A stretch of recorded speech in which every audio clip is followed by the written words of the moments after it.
ყვარლის მუნიციპალიტეტში ინფრასტრუქტურული სამუშაოები აქტიურად მიმდინარეობს. სოფელ შილდაში მჭიდროდ დასახლებულ უბანში გზა კეთდება. პროექტის ფარგლებში დაგეგმილია 3700 გრძივ მეტრზე ორფენიანი ასფალტ-ბეტონის საფარის დაგება. სანიაღური არხებისა და ლითონის ხაურების მოწყობა გზის ეს მონაკვეთი წლების განმავლობაში ამორტიზებული იყო და გადაადგილების პრობლემას ქმნიდა. კახეთის რეგიონში საგზაო ინფრასტრუქტურის მოწყობა უწყვეტ რეჟიმში მიმდინარეობს.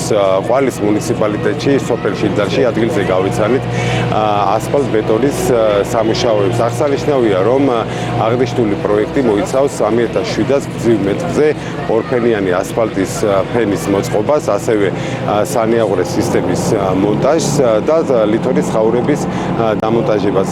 აღნიშნული პროექტი სახელმწიფო ბიუჯეტიდან ფინანსდება და მისი ჯამური ღირებულება 3.200.000 ლარს შეადგენს. მიმდინარე წელს ყვარლის მუნიციპალიტეტში დაგეგმილი გვაქვს 11 საგზაო ინფრასტრუქტურული პროექტის განხორციელება. ამ ეტაპზე სოფელ შილდაში მიმდინარეობს 3700 გრძივი მეტრი ასფალტის საფარის დაგება, მოეწყობა სანიაღვრე არხები და რკინაბეტონის ხაურები.